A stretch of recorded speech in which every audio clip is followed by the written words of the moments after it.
शरीर यदि मानव का है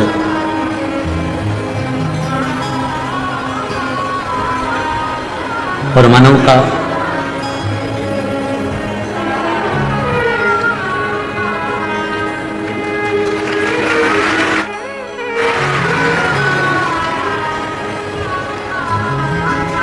शरीर यदि मानव का है और मानव का शरीर प्राप्त करने के बाद भी राम नाम, कृष्ण नाम, शिव नाम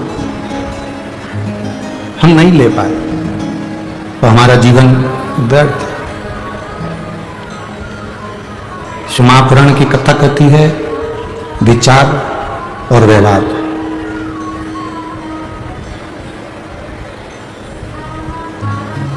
ये अच्छा रखिए,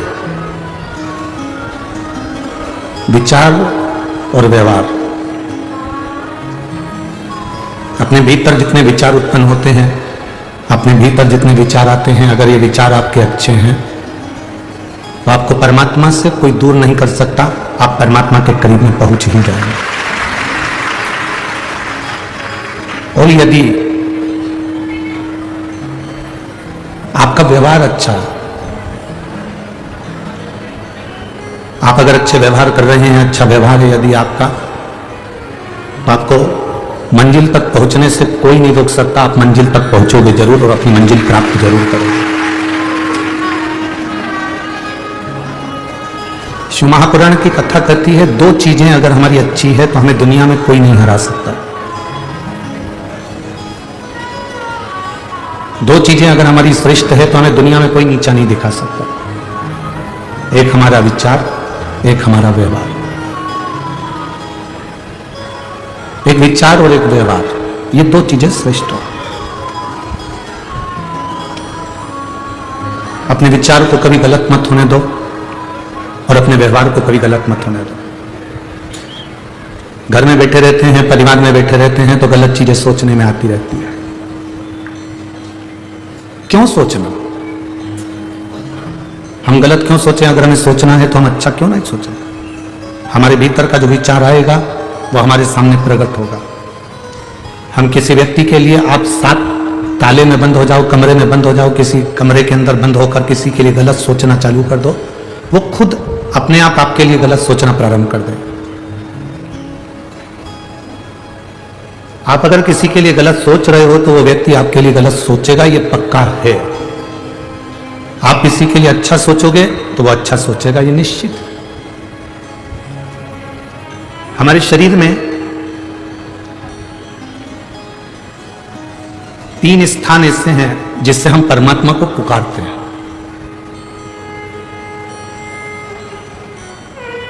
पहला स्थान हमारी नाभि। जब हम बोलते हैं तो हमारी नाभि खिंचाती है। एक बार बोल कर देखो, हर हर महादेव। आप जितना तेज भगवान को पुकारोगे आपकी नाभि उतनी तेज खिंचाएगी। आपकी जो डूठी है, नाभि है, टुंडी है, उतनी तेज खिंचाएगी। हम यहाँ नाभि को क्या कहते हैं हमें नहीं मालूम, पर पेट पर जो नाभि होती है, डूठी होती है, वो खिंचाएगी।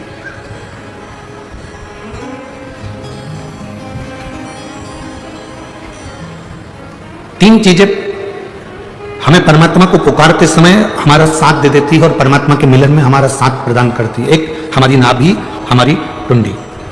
दूसरे नंबर पर हमारा ये दोनों भ्रुकुटी के मध्य में जहां हम तिलक लगाते हैं वो आज्ञा चक्र। ये दूसरे नंबर पर है हमारा आज्ञा चक्र, जहां हम तिलक लगाते हैं, बिंदी लगाते हैं, टीकी लगाते हैं। और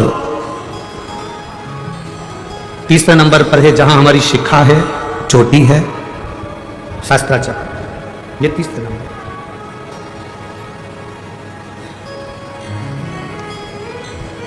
जिस समय जो व्यक्ति ज्यादा बीमार पड़ जाता है, बहुत बीमारियों से ग्रसित हो जाता है, बहुत मात्रा में उसको अगर बीमारी ने घेर लिया, तो शंकर जी पे चढ़े हुए जल का 3 जगह पर अगर वो स्पर्श कर लेता है तो उस व्यक्ति को 15 दिन के अंदर दवाइयां काम करने लगती हैं और वो आराम लगना प्रारंभ हो ही जाता है। कितना भी बीमार व्यक्ति है, डॉक्टर कह रहा है इसका अगर 8 दिन के अंदर फीवर नहीं उतरा, 8 दिन के अंदर इसको आराम नहीं लगा तो फिर इसको भर्ती करना पड़ेगा। 10 दिन के अंदर इसको आराम नहीं लगा तो फिर इसको हॉस्पिटल भेजना पड़ेगा। 15 दिन के अंदर अगर इसको आराम नहीं लगा तो हमको यह करना पड़ेगा। 3 जगह पर शिव जी के चढ़े हुए जल का स्पर्श कराओ, शंकर जी पे चढ़े हुए जल को लेकर आओ कटोरी में, लोटे में, उसका स्पर्श हमारी नाभि पर हो, उसका स्पर्श हमारे जहां हम तिलक लगाते हैं उस जगह पर 3 उंगली से उसका स्पर्श, ब्रह्मा विष्णु महेश हमारे आज्ञा चक्र पर उसका स्पर्श हो, और उसी जल का स्पर्श हमारे मस्तक पर हो। आप 4 से 5 दिन लगातार भगवान शंकर पे चढ़े हुए जल का स्पर्श 3 जगह पर करते रहेंगे तो व्यक्ति कितनी भी बीमारी से घिरा हो उसको 15 दिन के अंदर उठकर खड़े होना ही पड़ता है।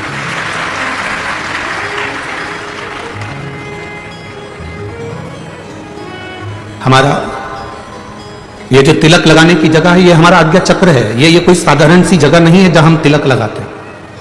जहां मेरी जीजियां मस्तक पर बिंदी लगाती हैं, टीकी लगाती हैं, मेरे भाई लोग मस्तक पर तिलक लगाते हैं, ये जगह कोई साधारण नहीं है। ये भक्त को खींचने वाला, भगवान को खींचने वाला, प्रभु की तेज पुंज को खींचने वाला स्थान है ये हमारा आज्ञा चक्र। एक लड़की मस्तक पर तिलक नहीं लगाए, उसकी शादी हो चुकी है और माथे पर बिंदी ना लगाए, गले में मंगलसूत्र ना पहने, हाथों में चूड़ियां ना पहने, पांव में बिछुड़ी ना पहने, मांग में सिंदूर ना भरे, और वो स्त्री ऐसे ही घूमे ना, तो कोई भी उसको अपशब्द कह सकता है, कोई भी उसको ताने दे सकता है, कोई भी उसको आड़ा टेढ़ा बोल सकता है। पर अगर वो स्त्री के मस्तक पर बिंदी है, मांग में सिंदूर भरा है, गले में मंगलसूत्र, पांव में बिछुड़ी, हाथ में चूड़ा है, किसी में इतनी सामर्थ्यता नहीं कि उस पर उंगली उठा दे, क्योंकि उसकी बिंदी में, उसके आज्ञा चक्र में उतना बल होता है, उसके आज्ञा चक्र में इतना बल है, उसके मस्तक पर इतना बल है। चलो और सरल भाषा में समझ लो, तुम ट्रेन में सफर कर रहे हो, आप सबसे निवेदन करेंगे आप ट्रेन में सफर करो और सफर करते करते आपके सिर पर तिलक नहीं लगाओ, कोई कुंकू हल्दी कुछ भी तुम्हारे मस्तक पर तिलक नहीं लगा है, और तुम ट्रेन में जाकर बहुत भीड़ हो रही है और वहां जाकर तुम खड़े हो जाओ, जाने की तैयारी करो, कोई तुमको जगह नहीं देगा। और यदि तुम्हारे मस्तक पर तिलक लगाए, तुम जो लगाना चाहो, बिंदी लगाओ, नारायण तिलक लगाओ, तुम जिस पंथ के उस पंथ का तिलक लगाओ, चाहे तो त्रिपुंड खींच लो, चाहे तिलक कर लो, और तिलक लगाकर आप ट्रेन में चढ़े तो कोई ना कोई ऐसा बंदा मिल ही जाएगा जो आपको सीट दे देगा या आपके बुलाकर अपने पास में बिठा देगा। ये आज्ञा चक्र है हमारा। जब हम भगवान देवाधिदेव महादेव को, हम तो माताओं से भी कहते हैं, हम पुरुषों से भी कहते हैं, हम बच्चों से भी कहते हैं, हम सबको एक निवेदन हमेशा करते हैं, आज फिर कह रहे हैं।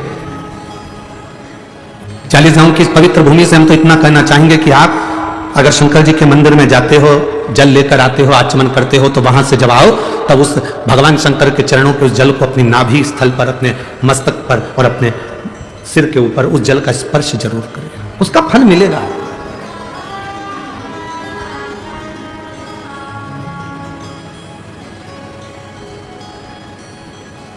उसका एक आनंद अपनी जिंदगी में प्राप्त होगा।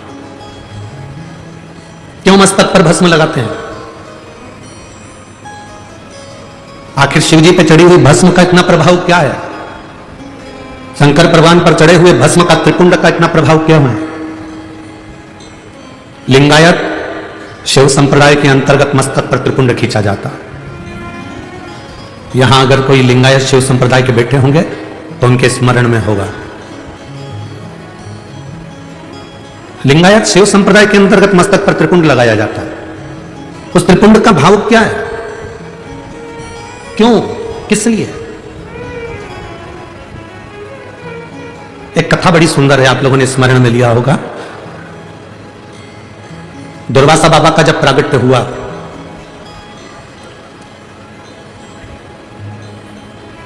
और दुर्वासा ऋषि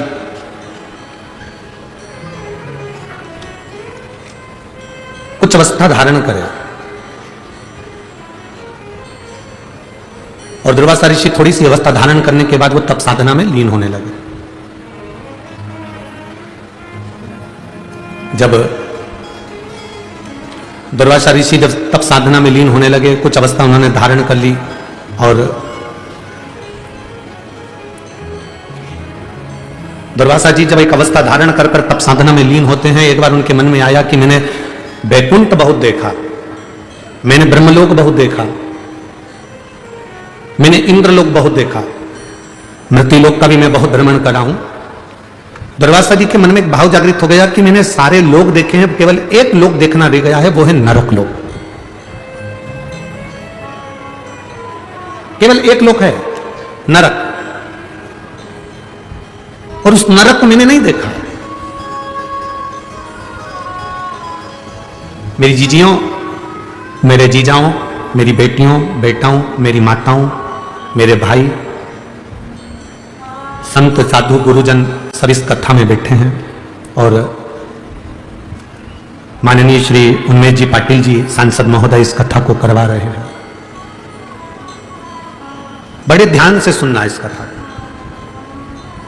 कि एक मस्तक पर त्रिपुंड लगा हुआ, भस्म लगा हुआ, शंकर जी के चढ़े हुए जल का मात्र मस्तक पर त्रिपुंड धारण कर लेना, शंकर जी पे चढ़े हुए जल को मात्र अपने शरीर पर छींट लेना, शंकर जी पे चढ़े हुए जरा से निर्माल्य को अपने शरीर से छुआ लेना, शंकर जी पे चढ़े हुए भस्म को अपने सिर पर मस्तिष्क पर धारण कर लेना, और उस निर्माल्य की क्या पूंजी है, उस निर्माल्य का क्या फल है।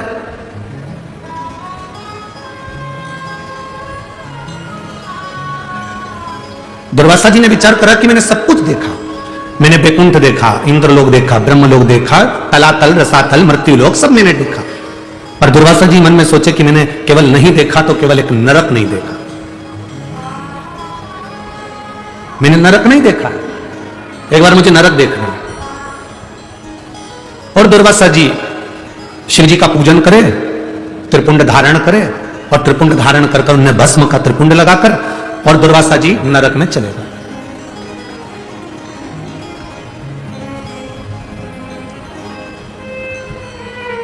जैसे दुर्वासा जी नरक में पहुंचे,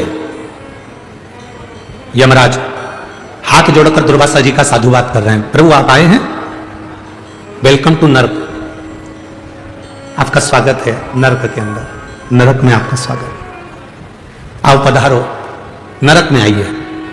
आप स्वर्ग में जाएंगे तो भी स्वर्ग में आपका स्वागत होगा, आप इंद्रलोक जाएंगे तो इंद्रलोक में स्वागत होगा, आप जहां जाते हैं, पृथ्वी पर आपका जन्म होता है, आप पैदा होते हो तो आपके घर के लोग नगाड़े बजाते हैं, फटाके फोड़ते हैं, आतिशबाजी छोड़ते हैं, लड्डू बढ़वाते हैं, तुम जहां जाओगे ना वहां तुम्हारा स्वागत होगा, ये निश्चित है, तुम जहां जाओगे वहां तुम्हारा स्वागत है, मरोगे तो भी तुम्हारा स्वागत है। शमशान जाने से पहले ढोल नगाड़े बैंड बाजे तुम्हें सजा धजा के राम नाम, अरे बोलो बोलो जम के बोलो जरा, राम नाम सत्य है, बोलते बोलते स्वागत करते करते तुमको लेकर जाएंगे, हर जगह तुम्हारा स्वागत, जन्म में भी मृत्यु में भी, प्रत्येक जगह। स्वर्ग गए तो वहां स्वागत है, इंद्रलोक गए तो वहां स्वागत है, जहां तुम जा रहे हो वहां तुम्हारा। अब जैसे दुर्वासा बाबा नरक में गए तो नरक में जाते से दुर्वासा जी का स्वागत हुआ, वेलकम नरक, आओ ये नरक में आपका दरवाजा खुला है, आइए। दुर्वासा जी ने नरक में जाकर क्या देखा, कुंभीपाक नरक में पहुंचे, और उस कुंभीपाक नरक में दुर्वासा जी, एक कुंड बना हुआ था, जिस कुंड में पापियों को पटका जाता था, उस कुंड में पापियों को गिराया जाता था,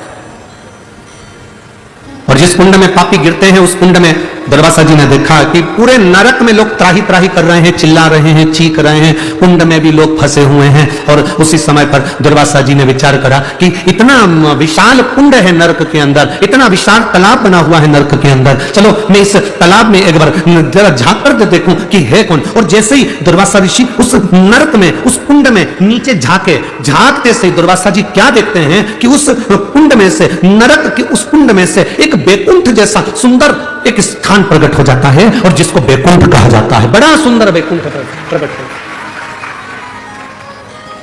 अब नरक और नरक के अंदर कुंड, और कुंड में क्या प्रकट हो गया, जम के बोलो जरा, अच्छा आवाज आना चाहिए हमारी तक, क्या प्रकट हुआ, बैकुंठ प्रकट हुआ। कितना आश्चर्य है, कितना बड़ा आश्चर्य, जरा विचार करिए। नरक, नरक में भी सबसे कठोर नरक कुंभीपाक नरक, और कुंभीपाक नरक में जो कुंड बना है उस कुंड में क्या प्रकट हो गया, बैकुंठ, उसमें बैकुंठ प्रकट हो। दुर्वासा जी के मन में खलबली मच गई, नरक के अंदर वैकुंठ कैसे आ सकता है? ये नरक के अंदर ये वैकुंठ कैसे प्रकट हो सकता है? खलबली मचकर जैसे ही खलबली मची, सामने थोड़ी दूर पर यमराज आए। यमराज ने आकर हाथ जोड़े दुर्वासा जी के, प्रभु क्या बात है, आज आपका चेहरा बड़ा उदास दिख रहा है, क्या हुआ क्या है? दुर्वासा जी बोलते हैं, मेरे को समझ में नहीं आ रहा है कि मैं नरक घूमने के लिए आया था, नरक में भी कुंभीपाक नरक घूमने आया था। कुंभीपाक नरक में कुंड है, उस कुंड में मैंने दर्शन करा, उस कुंड में मैंने जैसे झांका, झांकते से मैंने जीवों को चिल्लाते हुए सुना था, उसमें जैसे ही झांका, झांकते से उसमें वैकुंठ प्रकट हो गया। समझ में नहीं आता ये वैकुंठ कहां से आया। यमराज हाथ जोड़कर बोले, प्रभु दुर्वासा जी कुछ नहीं, वैकुंठ कहां से प्रकट हुआ है मैं आपको बताता हूं। आप शंकर जी की पूजन कर कर अपने सिर पर भस्म धारण कर कर आए थे, जब आप कुंड में झांक रहे थे, आपके मस्तक की भस्म उसमें गिर गई थी और उससे वैकुंठ प्रकट हो गया। केवल मस्तक की भस्म, जब आप झांक रहे थे, झांकते समय मस्तक की भस्म उसमें गिर गई थी और वो भस्म गिरने से वैकुंठ प्रकट हो गया। कहां प्रकट हुआ? जम के बोलो जरा। नरक में। नरक में भी कुंभीपाक नरक में, और कुंभीपाक नरक में भी ऐसे कुंड में जिसमें जीवों को तड़पाया जाता था, पटका जाता था, उस कुंड में वैकुंठ प्रकट हो जाता है। शिव महापुराण की कथा कहती है, जब शंकर जी के चढ़ी हुई भस्म सिर पर लगाकर हम जाते हैं और वो भस्म जहां पर भी जाकर थोड़ी सी भी गिरती है तो हम जैसे पापियों का उद्धार करने के लिए वैकुंठ को प्रकट कर देती है। वैकुंठ को प्रकट कर।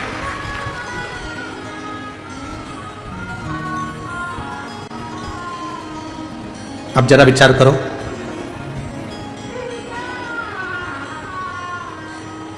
कल कोई कह रहा था, गुरुजी, अरे गुरुजी, आप कहते हो कि जहां शिवपुराण होती है वहां की मिट्टी भी चंदन हो जाती, क्यों नहीं? क्यों नहीं हो सकती?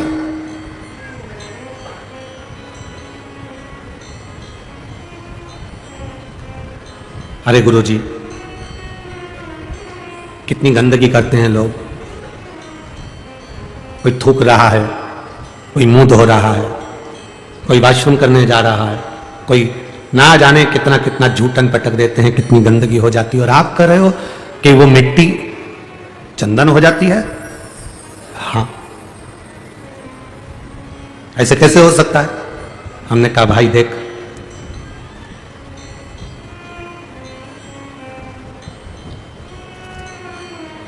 पैसा जो होता है ना, उस पैसे को चाहे तुम मुर्दे के ऊपर पटक दो, चाहे गंगा के जल में पटक दो, पैसे की कीमत कम होती है क्या? अरे बोलो तो जम के, नहीं होती। उसी तरह मिट्टी मिट्टी है। जिस जगह पर भजन होता है, तप होता है, साधना होती है, मंत्र का उच्चारण होता है, श्री शिवाय नमस्तुभ्यम बोला जाता है, पंचाक्षर मंत्र, नमः शिवाय बोला जाता है, षडाक्षर मंत्र, ओम नमः शिवाय बोला जाता है, उस स्थान की मिट्टी अपने आप में वो पवित्र बन जाती है, चाहे वो कैसी भी हो, उसकी पवित्रता प्रबल हो। उसमें गलत कुछ नहीं है, उसमें पवित्रता है। और हम तो यहां तक कहेंगे कि आपने देखा क्या, लोगों को थूकते हुए देखा तो तुमने कह दिया, तुमने गंदगी देखी इसलिए गंदगी दिखी।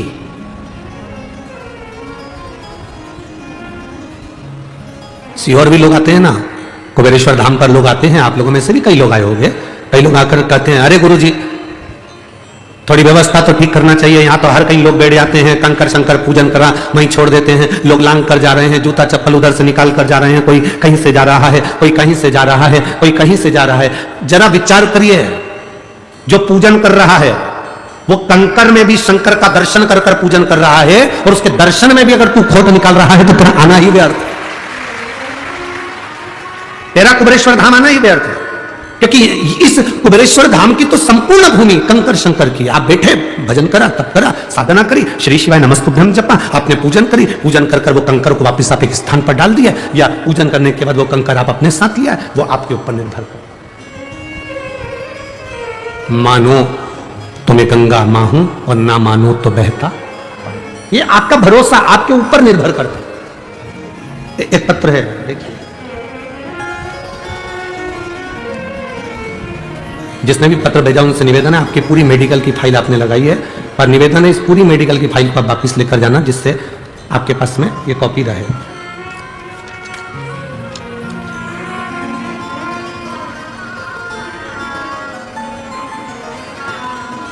मेरा नाम मनीषा गुणवंत राव सुन बड़े, मुकाम पुष्ट कर मूड।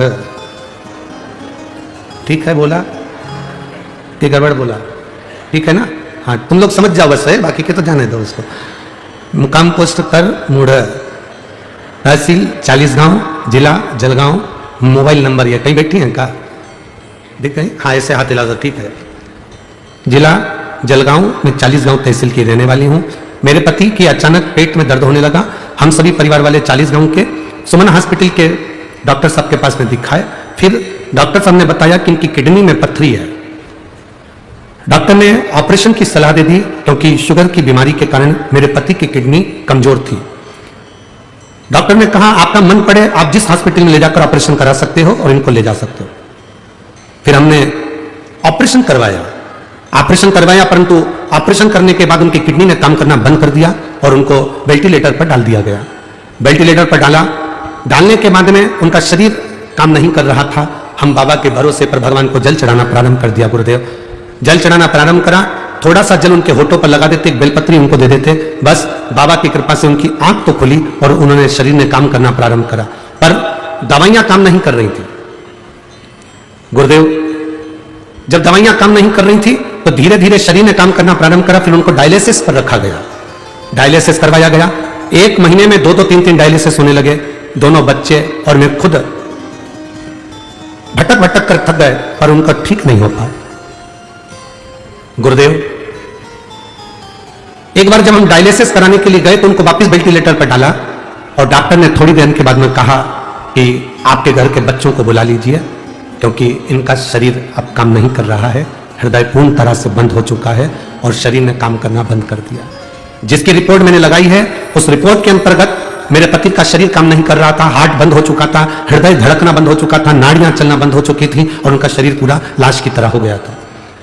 बच्चों को बुलाया, बच्चे से डॉक्टरों ने बात करी और बात करने के बाद में हम डॉक्टर साहब से कहते रहे कि एक बार तो और मौका दो, आप देखो तो सही अगर इनकी श्वास वापिस आ जाए, आप प्रयास तो करो। उसी बीच में मैं मेरे बेटे को लेकर शिव जी के मंदिर में पहुंची और वहां पहुंचकर हमने शंकर भगवान को जल चढ़ाया। रोती रोती बाबा के चरणों में पहुंची गुरुदेव, और बाबा का मैं क्या चमत्कार का वर्णन करूं। बेलपत्र और जल लेकर मैं अपने पति के पास आई और उनके होठों पर जब लगाया तुरंत उनकी धड़कन वापिस चलना प्रारंभ हुई। उनकी धड़कन वापिस चलना प्रारंभ हुई और बाबा की कृपा से जो डायलिसिस भी चल रहा था, बाबा की कृपा से वो डायलिसिस भी बंद हुआ और मैं बाबा को यहाँ 40 गांव प्रणाम करने के लिए आई हूँ। बाबा एक ही निवेदन है, आपकी एक बेलपत्र व्यासपीठ से मुझे मिले। जी बहुत दूर हो आप, फिर भी मैं कार्यकर्ता को, उनके परिवार के आप ही हैं, आ जाओ आ जाओ आ जाओ। आप खुद ही हो क्या जिनका पत्र है? ठीक है, आओ पदर पदर पदर। अब मेरे पति ठीक है गुरुदेव, डायलिसिस भी बंसा है और मैं बाबा को यहाँ नमन करने के लिए आई हूँ जिन्होंने मेरा सुहाग वापिस दिया और मेरे पति को अच्छा किया। मैं बाबा को प्रणाम करने आई हूँ। शिव तत्व है, शंभो। बैठिए जी बैठो। तेरी कृपा बिना ना हिले एक भी लेते श्वास, तेरी कृपा से करो तनु। हे गंगाधार मुक्ति द्वार ओंकार बोले ओंकार आयो शरण तिहार शंभो तार बखान क्या करूं राखूं बखान क्या करूं राखूं चपटी भगोत में खजाना खुलेगा। हे गंगाधार मुक्ति द्वार ओंकार भोले ओंकार आयो शरण तिहार शंभो तार।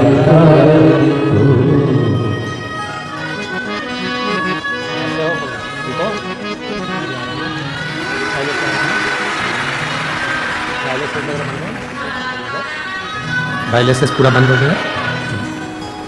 अरे वो नहीं, खुश हो तो बाबा ने अच्छा करा ना, अब रोते नहीं है, अच्छा खुश खुश रहना चाहिए। डायलिसिस बंद हो गया ना, बस ठीक।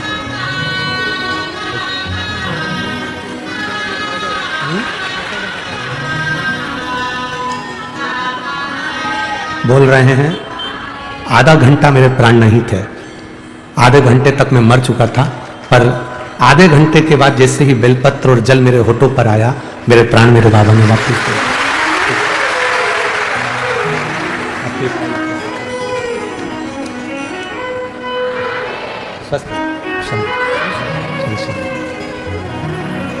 अरे खाली न जाता कोई दर से तुम्हारे, खाली न जाता कोई दर से तुम्हारे, मैं भी खड़ा हूँ अपने हृदय लगा लो,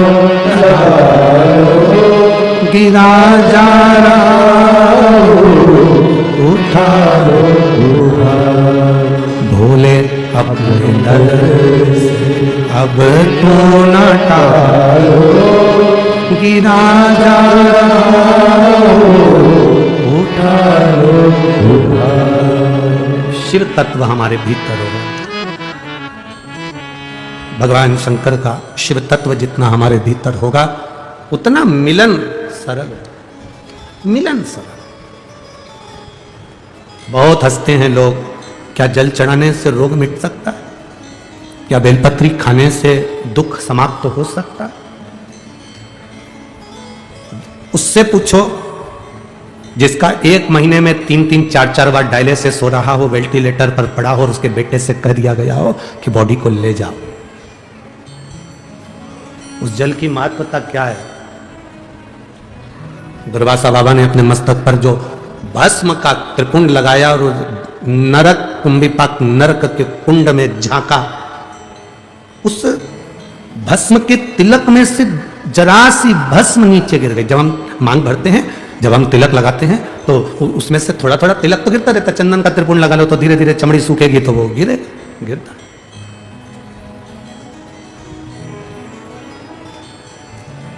कितना महत्व है वो। कुंभिपाक नरक में भी बैकुंठ प्रकट कर देता है। बैकुंठ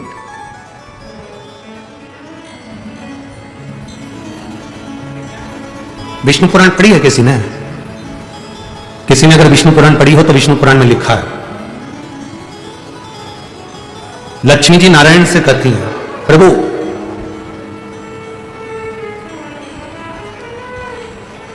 संसार में इतने सारे साधु सन्यासी तपस्वी साधक उपासक भजन करने वाले तप करने वाले सब मरते हैं, प्राण छूटते हैं, सबके जो आया है मृत्यु लोक में उसको जाना है।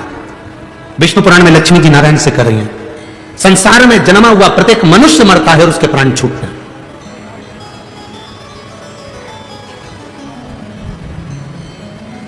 पापी भी मरता है, पुण्य वाला भी मरता है। पापी भी मरता है, पुण्य वाला भी मरता है। पर दुनिया में दीपावली तो हर साल मनाई जाती है। लक्ष्मी जी भगवान नारायण से पूछती हैं कि बैकुंठ में दीपावली कब मनाई जाती है? तो नारायण कहते हैं जब कोई शंकर का भक्त शिव की आराधना करते करते जल चढ़ाने के बाद मेरे पास पहुंचता है तो बैकुंठ में दिवाली। उसका कारण विष्णु पुराण में लक्ष्मी जी पूछ रही है कि बैकुंठ में दिवाली, एक शंकर का भक्त आता है और बैकुंठ में दीपावली मनती है। आपका भक्त आता है तो क्या दिवाली नहीं मनती? भगवान कहते हैं नहीं। ब्रह्मा जी का कोई भक्त आता है तो दिवाली नहीं मनती? नहीं। पर शंकर का कोई भक्त प्राण छोड़ने के बाद जब आता है तो बैकुंठ में दिवाली मनती है। तो पूछा कि बैकुंठ में दिवाली शंकर के भक्त के आने से क्यों मनती है? तो भगवान नारायण कहते हैं शिव का भक्त जब हमारे पास में आता है, उसके शरीर के तरंगों में, उसके शरीर, उसकी आत्मा के रोमावली में, उसके जीव के भीतर उसने इतना शंकर का जल चढ़ाया होता है, इतना शंकर का त्रिपुंड लगाया होता है, शंकर के जल को अपने मस्तक पर चढ़ाया होता है, आज्ञा चक्र पर लगाया होता है, शंकर के जल को उसने पिया हुआ होता है, शंकर के जल को चढ़ा चढ़ाकर उसकी एक एक हृदय की रोमावली में, उसके हृदय के अंदर शिव ऐसा समा जाता है कि वो जीव जब बैकुंठ में आता है तो 33 कोटि देवी देवता उस जीव की आत्मा की तरंग से बैकुंठ का फल प्राप्त कर लेते हैं। इतना आनंद की अनुभूति शिव के भक्त से होती है। अरे कितने किस्मत वाले हो रे भाई। 40 गांव वालों, तुम्हारे यहां का सांसद महोदय माननीय श्री उन्मेष जी पाटिल जी और उनकी धर्मपत्नी श्रीमती संपदा जी उन्मेष जी पाटिल, मैं धन्यवाद दूंगा। जैसा राजा वैसी प्रजा, मुझे धन्यवाद दूंगा आपको। जैसा राजा वैसी प्रजा। आज तक किसी सांसद ने, सांसद तो जाने तो, विधायक ने भी कभी किसी नदी की परिक्रमा नहीं करी। और माननीय सांसद महोदय उन्मेष जी पाटिल जी ने आपके पास में जो तापी और गिरी नदी है उसकी 400 किलोमीटर की परिक्रमा पैदल करी। कारण, उस नदी की परिक्रमा करने का कारण केवल एक था कि यह अनुभव करना था कि इसमें थोड़ा सा समय पानी रहता है, बाकी के समय इसमें जल क्यों नहीं रह पाता, और उसमें पानी आना चाहिए जिससे पूरी क्षेत्र का विकास और पूरे क्षेत्र का कल्याण। वो जल के लिए नदी को कैसे स्वच्छ रख सकते हैं, गांव नगर शहर को कैसे स्वच्छ रख सकते हैं, वो ज्ञात करने के लिए, ज्ञात करने।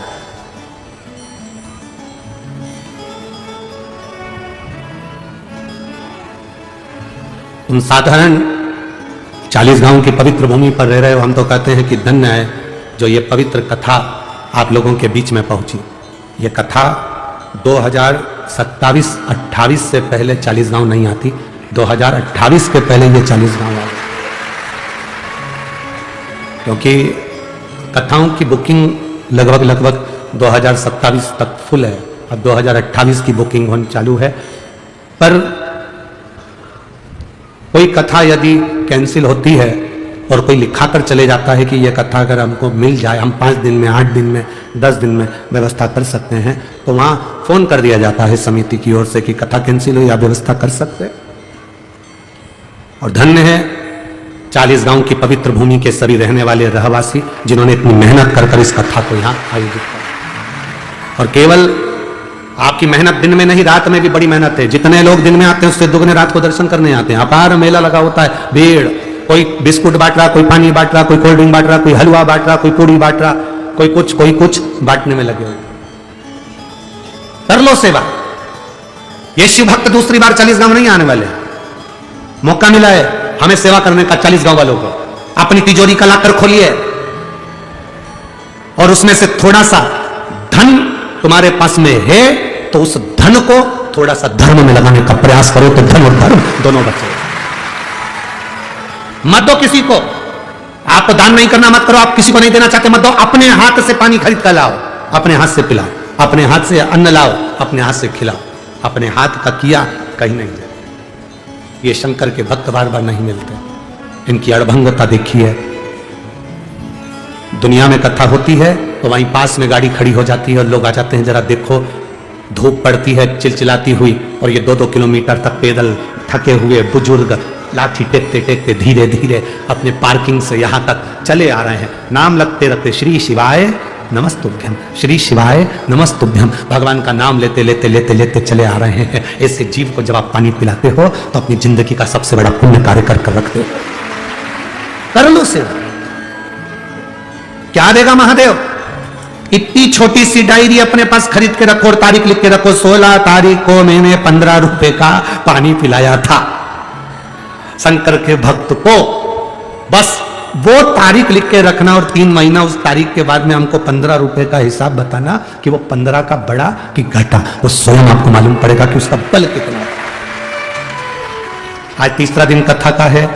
कथा 5 बजे विराम हो जाएगी। कल चौथा दिन हो जाएगा। परसों की कथा सुबह 8 बजे से 11 बजे तक हो जाएगी। बाद में सब अपने अपने घर चले जाएंगे। 2 दिन की कथा का क्रम और अपनी जिंदगी में जितनी झोली पसार कर निवेदन कर सकते हो, बटोर सकते हो, बटोर लो और भगवान की भक्ति प्रदान करते चलो, देते चलो। ये नहीं मिलना।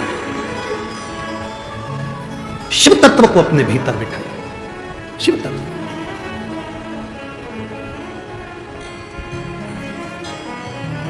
आज कोई कह रहा था, गुरुजी अवध में राम आ रहे हैं।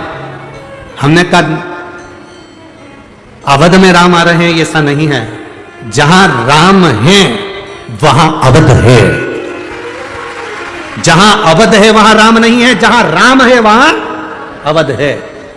आप अपने अपने नगर में, शहर में, गांव में, खेड़े में 22 तारीख को दिए जलाओगे, झालर लगाओगे, मिठाइयां बनाओगे, पूजन करोगे, पाठ करोगे, आरती करोगे दोपहर के 12 बजे, तो समझ लेना कि राम अवध में नहीं, तुम्हारे गांव में राम आए हुए हैं, तुम्हारे नगर में राम आए।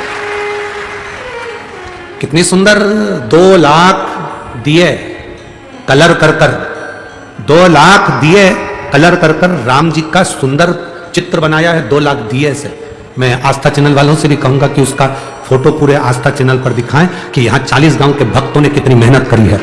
2 लाख दिए कलर करा, कलर करने के बाद में राम जी का चित्र, राम मंदिर का चित्र, अयोध्या का चित्र 2 लाख दिए से निर्माण किया। उसको आस्था चैनल पर जरूर दिखाओ, 2 लाख दीप से।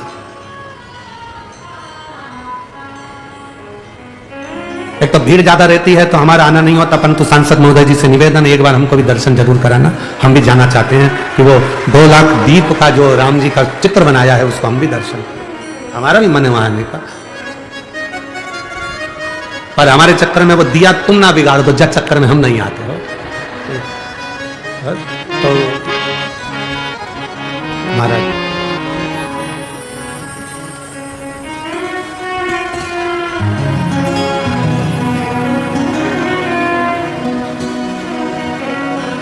तो बहुत जरूरी है हमारे। घर घर में अलख जगाना है, भारत में राम को लाना है। घर घर में अलख जगाना है, भारत में राम को लाना है।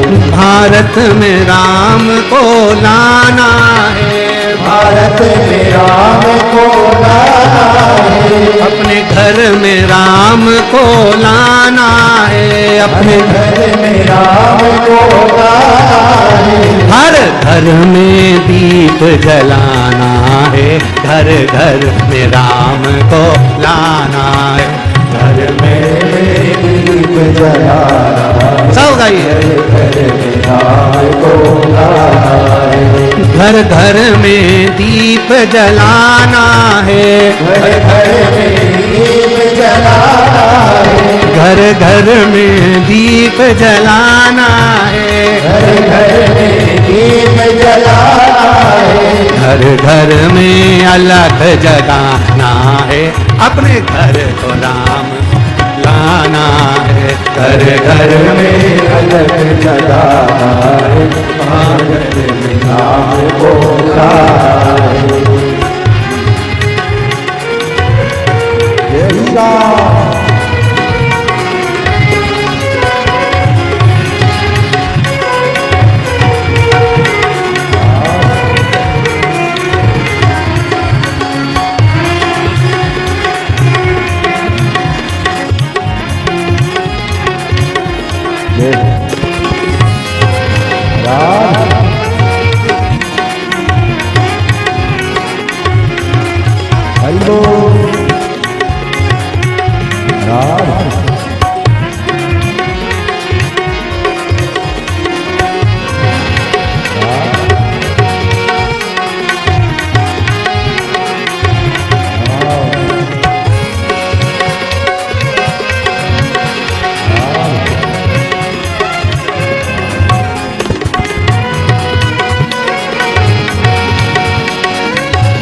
घर घर में उत्सव मनाना है, घर घर में उत्सव मनाना है। घर घर में उत्सव मनाना है, घर घर में उत्सव मनाना है, हर नगर को अवध बनाना है, हर नगर को अवध बनाना है, हर नगर को अवध बनाना है, हर नगर को अवध बनाना है, घर घर में अलग जगाना है, भारत में राम को लाना है, घर घर में अलग जगाना है, भारत में राम को लाना है, हर घर में अलग जगाना है, घर घर में दीप जलाना है, घर घर में अलग जगाना है, घर घर में दीप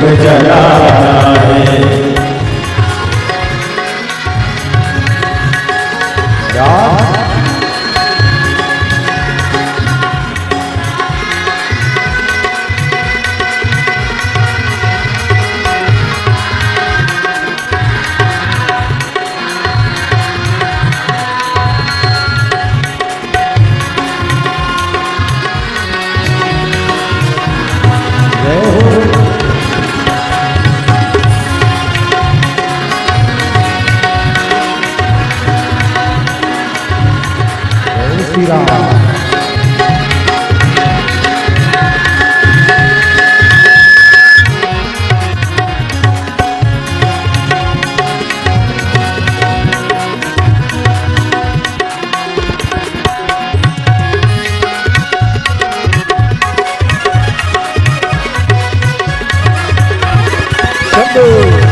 सबको सजाना है, घर आंगन सबको सजाना है, वो घर आंगन सबको सजाना है, घर आंगन सबको सजाना है, भारत में अलग जगाना है, भारत में अलग जगाना है, वो भारत में अलग जगाना है, भारत में अलग जगाना है, घर घर में दीप जलाना है, घर घर में दीप जलाना है, हर नगर को अवध बनाना है, हर घर में दीप जलाना है, हर नगर को अवध बनाना है।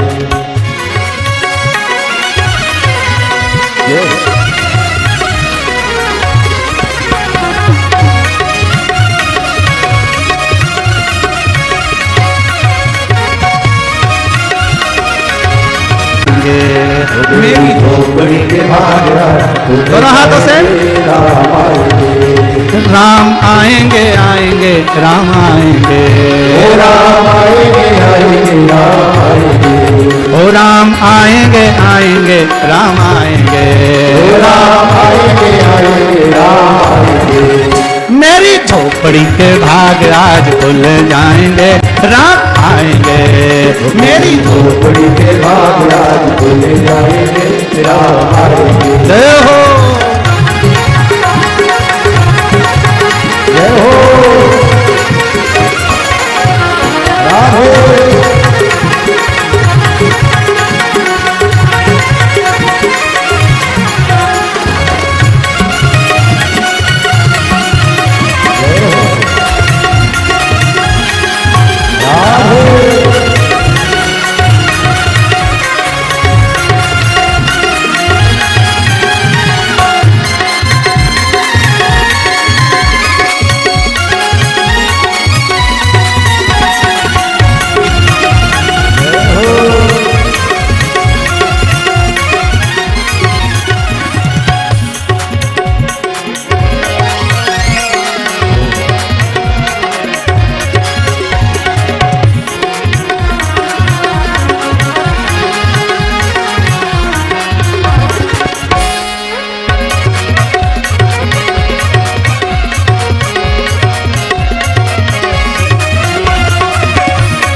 राम आएंगे तो अंगना सजाऊंगी, ओ राम आएंगे तो अंगना सजाऊंगी, हे राम आएंगे तो अंगना सजाऊंगी, हो राम आएंगे तो अंगना सजाऊंगी, दिया जला के दिवाली मैं मनाऊंगी, ओ दिया जला के दिवाली मैं मनाऊंगी, ओ मेरी जिंदगी के सारे दुख मिट जाए, दोनों हाथों से आएंगे, ओ मेरी जिंदगी के सारे दुख मिट जाएंगे, राम आएंगे, राम आएंगे आएंगे राम आएंगे, राम आएंगे आएंगे राम आएंगे, राम आएंगे आएंगे राम आएंगे, राम आएंगे आएंगे राम आएंगे, मेरी झोपड़ी के भाग आज खुल जाएंगे, राम आएंगे, मेरी झोपड़ी के भाग आज खुल जाएंगे, राम आएंगे, घर में अलग जगाना है, मेरे राम को घर में लाना है, हर घर में अलग जगाना है, भारत में राम को लाना है, हर घर में अलग जगाना है, मेरे राम को घर में लाना है, हर घर में अलग जगाना है, राम को घर में लाना है। हार हार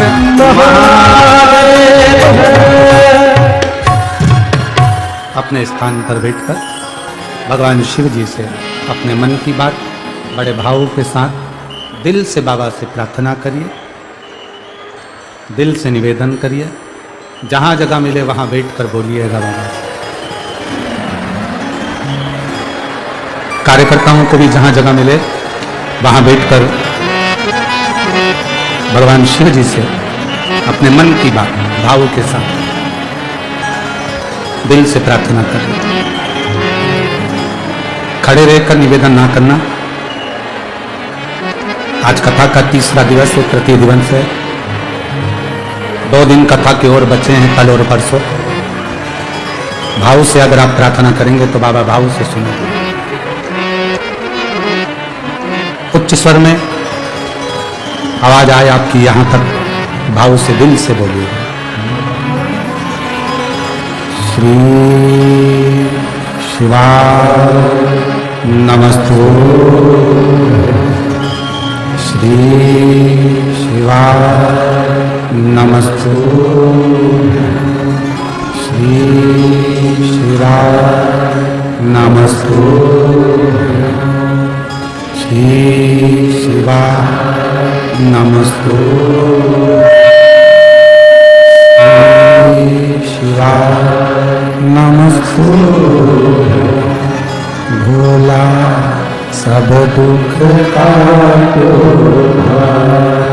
ओ भोला सब दुख काटो, शिव शंकर जगों तेरी माला, बोले बाबा जगों तेरी माला, भोला सब दुख काटो, ओ भोला सब दुख काटो।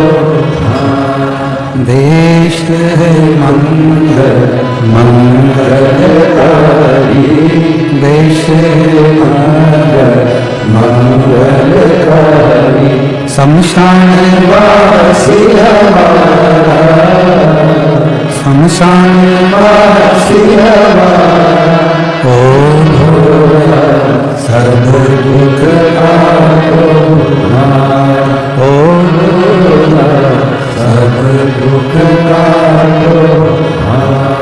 शिव कथा कहती है, भगवान शंकर का संवाद कहता, विचार व्यवहार अच्छा रखिए।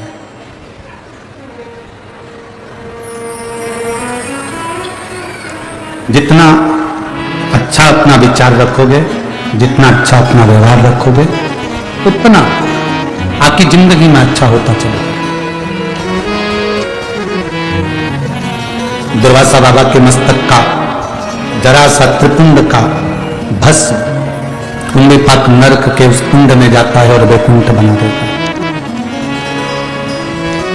लोग कितना भी हंसें, अपने मस्तक पर शिवजी पे चढ़े हुए जल का आप चंदन कंकु नहीं लगा सकते तो कम से कम उस जल को तो अपने मस्तक पर लगाओगे। दिखता है क्या? लगा लिया, ठीक है।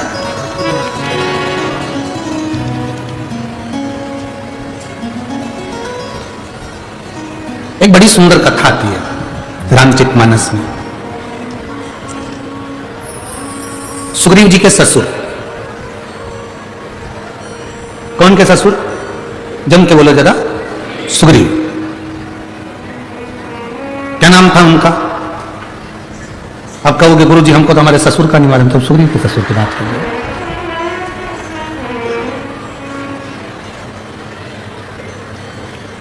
दुनिया बड़ी विचित्र है। एक लड़का तीर्थ करने जा रहा था उसकी पत्नी के साथ, तो अपने दोस्त के पास गया। दोस्त से बोला मैं तीर्थ करने जा रहा हूं। बहुत अच्छी बात है, मेरा मन करता है कि मैं सिगरेट, गुटखा, पाउच सब छोड़ दूं। दोस्त और खुश हुआ, इससे बढ़कर और क्या खुशी होगी, छोड़ दे। पर समझ में नहीं आ रहा किसके पास छोड़ूं, मेरे सारे दोस्त बेकार हैं। अगर मैं उनके पास छोड़ के चले गया, वही खा पी गए तो। दोस्त ने माथा ठोका, हम समझे थे कि तू जिंदगी भर के लिए छोड़ रहा है, तू तो दोस्त के पास छोड़ के जा रहा। हमें अपना स्मरण नहीं मालूम। बड़ी सुंदर कथा रामचरितमानस में आती है सुग्रीव के ससुर जी की। जो लंकापति रावण के यहां पर राजवेद का काम करते थे, जिनका नाम था सुषेण। कौन है वो? सुग्रीव के, बोलो बोलो जम के बोलो जरा, ससुर। सुग्रीव जी के ससुर जो लंकाधिपति रावण के यहां पर राजवेद का काम करते थे, जिसका नाम था सुषेण वेद। जो सुषेण वेद है,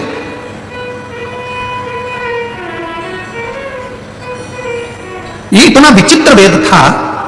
सुग्रीव जी के जो ससुर जी थे सुषेण वेद, लंकाधिपति रावण के जो राजवेद थे सुषेण वेद, ये इतने विद्वान थे, इतने विद्वान, जिन्होंने लक्ष्मण जी को जीवित किया था। कथा तो आप लोगों ने सुनी होगी ना रामायण की। जब शक्ति लग गई, मेघनाथ ने शक्ति मार दी और लक्ष्मण मूर्छित हो गए, हनुमान जी बूटी लेकर आए और फिर वो दिया। ये सुषेण वेद के कहने पर गए थे। सुग्रीव के ससुर हैं सुषेण वेद। ये बड़े विचित्र वेद है। कहते हैं देवलोक में भी अगर कोई बीमार पड़ जावे, पूरे मृत्यु लोक में अगर किसी को रोग हो जावे, तो सुषेण वेद से बड़ा कोई वेद नहीं था। इतना विचित्र वेद था। डॉक्टर तो सभी होते हैं, पर कोई कोई डॉक्टर ऐसा होता है जिसका नाम बड़ा प्रसिद्ध होता है, बड़ा प्रसिद्ध। वहां चले जाओ, वो डॉक्टर से मिल लेना, उनकी तो दवाई बड़ी कामगार है और अच्छा कर देती। कई लोग हंसी हंसी में कह देते हैं अगर तुमको तकलीफ है शिव महापुराण की कथा में चले जाओ, देखकर कथा सुनोगे, 5 दिन में जब वापिस आओगे तब हमको बताना कि तुम्हारा स्वास्थ्य कैसा है। कई लोगों को तो ये भी डॉक्टर की वेद की दवा लगती है। सुषेण वेद बड़े प्रसिद्ध वेद, लंकाधिपति रावण का जो राजवेद हो, जिसके यहां पर ग्रह बंधन में पड़े हो, देवताओं भी बंधन में पड़े हो, इससे लंकाधिपति रावण का कोई वेद कोई साधारण नहीं हो सकता। सुग्रीव के ससुर उनके यहां वेद थे। एक बार रावण के मन में भाव उत्पन्न हुआ कि ये सुषेण वेद ऐसा कैसी औषधि बनाता है, इससे कैसे दवाई बनाता है कि दवाई तुरंत असर कर जाती है।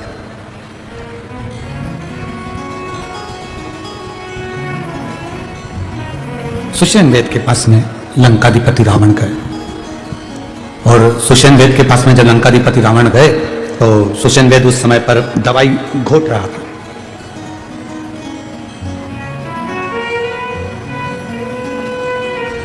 सुषेण वेद का एक नियम था, जितनी देर दवाई घोटता था उतनी देर शंकर का नाम जपता था, शिव के नाम का उच्चारण करता था, शिव के नाम का स्मरण करता था।